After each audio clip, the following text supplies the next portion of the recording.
Hey everybody, we are back with chapter 4 of Finding Langston.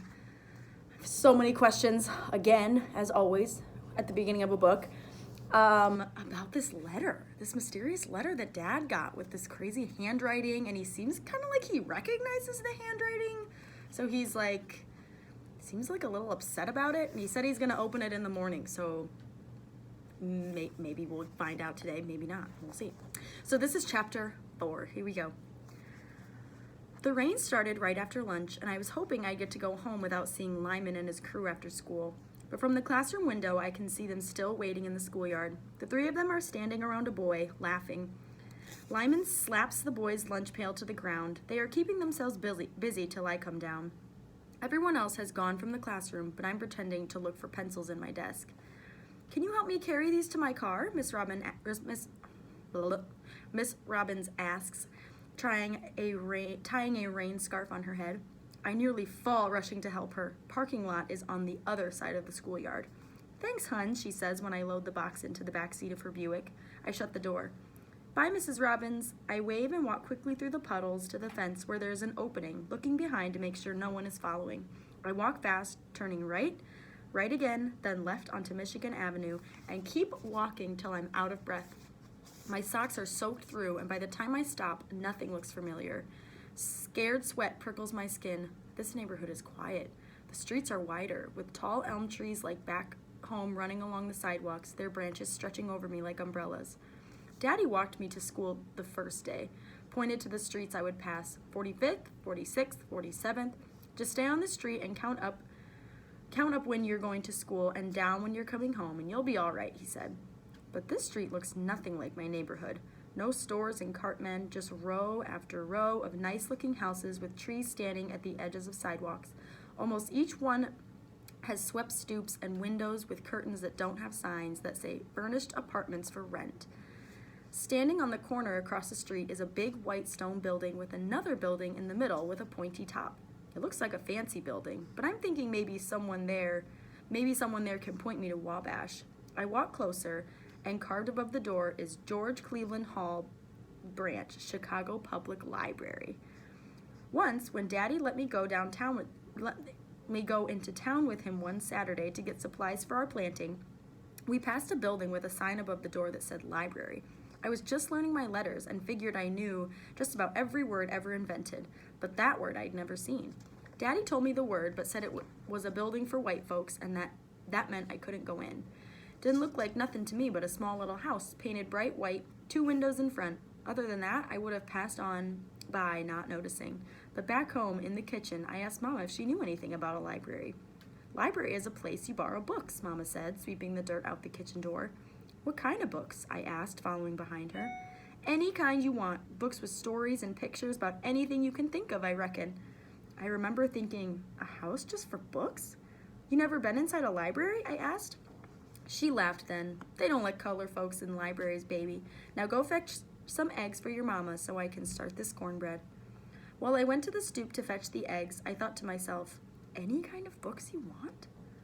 I slowly walk up the steps to the big wooden door. A man brushes past, his arm filled with books, and I hold open the door and follow him inside. I stare up at the ceiling so big and bright, seems like God himself is looking down. Can I help you, young man? A woman asks. I can't find my way to make my mouth ask for directions to Wabash Street, so I nod and walk along behind her into sunlit silence and shelves of books. I don't see any white folks, just all kinds of colored people, some rushing past, bringing books in, some bringing books out, some working at the front desk. Even one of them looked like they belong here. Back home, I read all the books in my class at school till I knew them by heart. Mom said once, they can't make books fast enough to keep up with your reading. Only time I ever heard Mama and Daddy fuss was about me. That boy's up under you too much. Daddy said I wasted too much time reading when I should be outside playing and helping him around the house. Henry, let the boy be. Ain't nothing wrong with him spending time with his mama. Sitting in the house reading ain't gonna help him grow into a man, Tina. There's things a boy's gotta learn. Reading is learning, Henry, Mom said, mad. That ain't the kind of learning I'm talking about. Seems Mama got tired of fighting after a while, so when I wasn't at school, Daddy kept me busy working alongside him chopping firewood, clearing brush, fixing things around the house needed fixing. Working and sweating side by side, Daddy didn't say anything, but I could feel his pride in me then. I walked behind the library lady.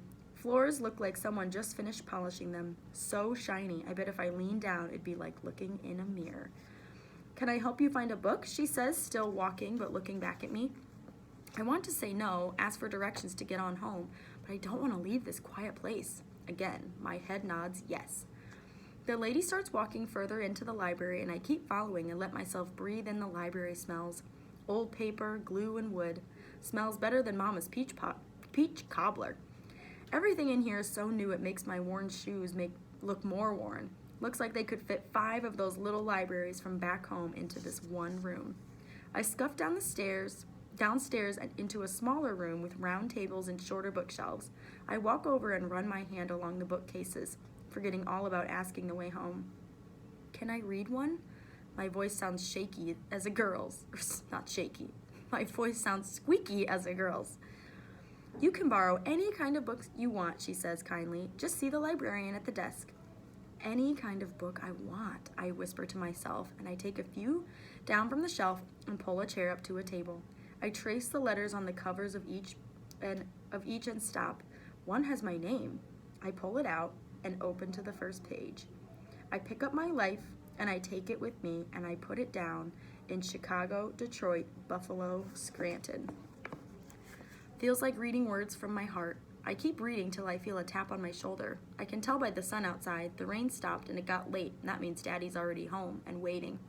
We're closing soon, so you'll need to make your selections, the library lady says. I tell her I got a little lost on the way over, and she shows me to the door and points.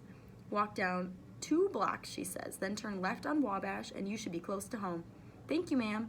Hurry on home now, she says. I'm sure your mama will be waiting. My stomach tightens into a ball, but I run out the door and down the steps toward home.